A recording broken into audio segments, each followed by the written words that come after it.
Bismillahirrahmanirrahim.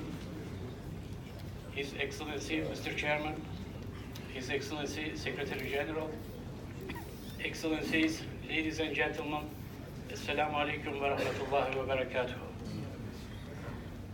Excellencies, it's a great pleasure for me and for my delegation to be here in this beautiful city of Islamabad on the occasion of the 28th meeting of the Regional Planning Council. I would like to convey my sincere gratitude to the Islamic Republic of Pakistan for meticulous arrangements and generous hospitality, and to the ECO Secretariat for intensive preparations for the success of this meeting. Seizing this opportunity, I would like to express our best wishes of success for the discussions and deliberations during the meeting. Dear delegates, geostrategic location, vast natural resources, productive human capital, common history, friendly ties in the eco-region compel us to work together and to deepen our cooperation for the interest of our people and for the economic and political stability of our region. Our region has a tremendous potential. Through successful regional integration, eco-region can be one of the most prolific regions and indispensable transit routes in the world, especially in the view of the recent One Belt, One Road initiative. We have realized our grand potential several times in the past. To make it happen again, we have to cooperate much more efficiently. Regional integration will yield better coordination, enhanced production, efficient project and program implementation, and therefore new economic prospects for all the member states. ECO and its neighboring regions are extremely rich in energy resources, which is a blessing of Allah the Almighty to our region. However, interventions of some powers may turn this blessing into a source of instability and grievances for all of us. To alleviate these negative impacts and ramifications, again, we have no option but to cooperate. Distinguished colleagues, for enhancing our cooperation, we have to boost the performance of our organization. I would like to present two projects as case points to your kind attention. The first case is a failure on our part, while the second is a significant achievement for us. The first case is ECO's flagship project, ECOTA, which has a tremendous potential to enhance intra-ECO trade. However, it is to our great dismay that so far only Pakistan, Afghanistan, and Turkey completed the necessary requirements for ECOTA's implementation. We have to act swiftly to reap the benefits of the ECOTA, therefore it may become one of those outdated trade arrangements. We all witness how fast the world trade system is changing. In this respect, we should bear in mind that the intra-ECO trade is just around 8%, which is significantly lower than other international organizations such as EU, ASEAN, and OIC. Here I would like to underline that as Republic of Turkey, our total trade with the ECO member countries has almost tripled in the last decade, from $7 billion to approximately $18 billion. With the successful implementation of our flagship projects like ECOTA and TTFA, we can further increase our trade in the ECO region. Moreover, I am pleased to inform the August House that Turkey has already completed the ratification process of the Statute of Reinsurance Company and Statute of RISCA. Dear friends, distinguished participants, my second case point is EcoBank. Notwithstanding our delays in some of the crucial projects, we also have the potential to show success stories to our region. EcoBank is a living example of that. EcoBank provided $1.3 billion US project and trade financing since its establishment in 2008. The bank also provides yearly $150 million US for financing trade and trade-related activities of our companies. EcoBank is the biggest achievement of ECO so far. We should always support the bank for enhancing its institutional and financing capacity, especially its capital base, to meet the growing needs of the region. In this respect, we are pleased to observe that the number of members of the bank has already reached to 6. Let's also strengthen Eco-Culture Institute, Eco-Science Foundation, Eco-Educational Institute. These are already established institutions functioning with moderate resources, but there is also a great scope for further development. Excellencies, effective transport corridors remain as one of the most important pillars for deeper regional integration and higher volumes of trade in the ecoregion.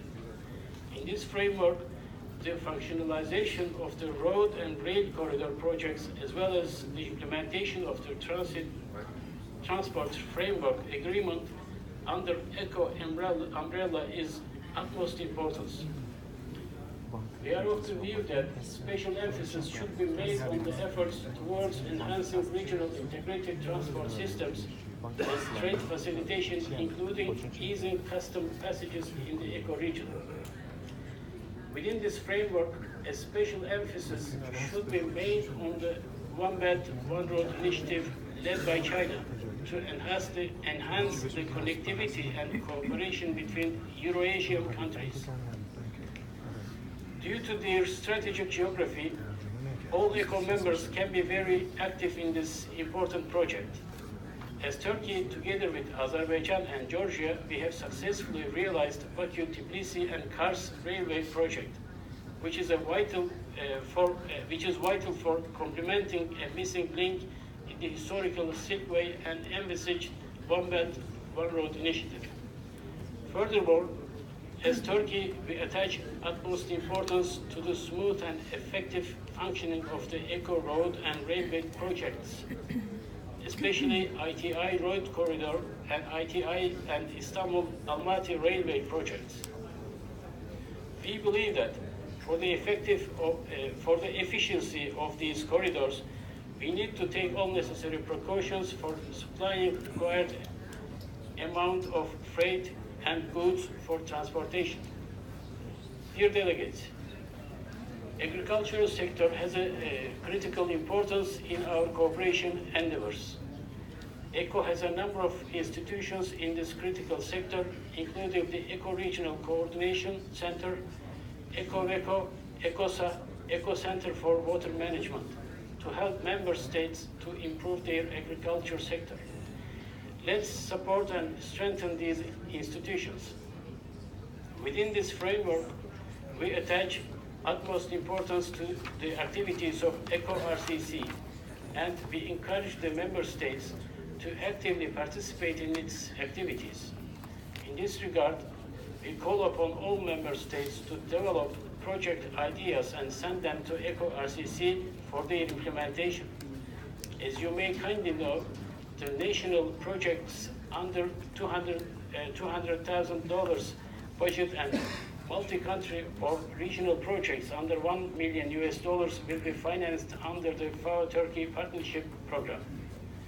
Furthermore, I would like to bring to your attention that we are organizing training programs in the field of calibration and metrology every 2 years. We invite all concerned member countries to take advantage of this facility. Dear colleagues, eco-region is abundant in terms of energy resources, which are not limited to oil and gas. We are also rich in renewable energy resources, such as wind and solar energy. While this abundance creates an important contribution to our economic growth and welfare of our people, the recent global economic crisis and sharp declines in oil and gas prices revealed that we should not very much rely on our current fossil energy resources only. Therefore, we should explore new energy resources and also diversify our products and exports. We have to find ways and means to mobilize our resources in line with the scientific and technological advances for the benefit of our people. Dear colleagues, we attach utmost importance to the EcoVision 2025, which was approved by the 13th Eco Summit meeting on the 28th and 2nd of March 2017 here in Islamabad.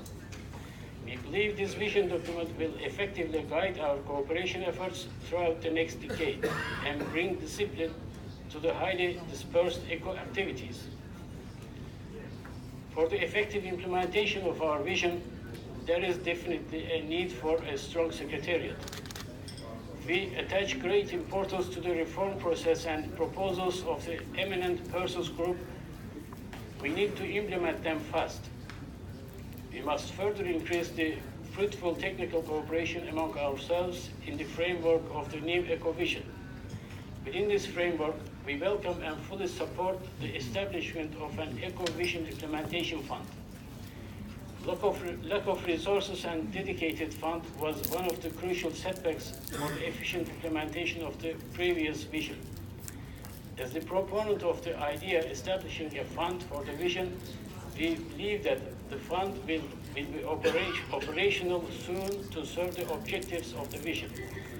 We strongly believe that EcoBank has the required institutional expertise and capacity in multilateral fund management. Therefore, we would like to reiterate our proposal that EcoVision Implementation Fund be established under the EcoBank. Dear colleagues, we regretfully observe that there is a tendency towards unmanageable proliferation in eco activities and establishment of new eco institutions. That was a problem in the past and is still a problem at the present at a greater scale. Let's immediately stop proliferation and overcome the lack of focus in our cooperation efforts and cease establishing new institutions without required studies. If we count, there are more than 100 cooperation items under the ECO umbrella, whereas our budget is only around $4 million, which is spent more than 90% on administrative expenses. We have to concentrate and give sharper focus to our activities for delivering real outcomes for our nations. I sincerely believe that 5 successful projects are far more useful or better to our region than 50 unfinished, unpromising projects. Otherwise, decades will pass, but we will never be able to produce required welfare effects for our people. We should continuously evaluate and question ourselves by asking, can we match the expectations of our societies, or are we just consuming their precious resources? For example, trade and investment are strategic areas. Let's concentrate more on trade and investments in the region and allocate more resources for that purpose. I'm fully aware of some contemporary examples like EU, which has of course much more diverse field of activities, but its budget in 2016 was approximately 90,000 times higher than ours. Let's not forget that in the beginning, EU has started with steel and coal only. They proceeded as they succeeded. We also have to succeed in our main missions. Then, of course, we can enlarge our scope of activities later. His Excellencies, I just wanted to share my humble ideas with you regarding the future of this precious organization. Thank you very much for your patience. Assalamu alaikum wa rahmatullahi wa barakatuh.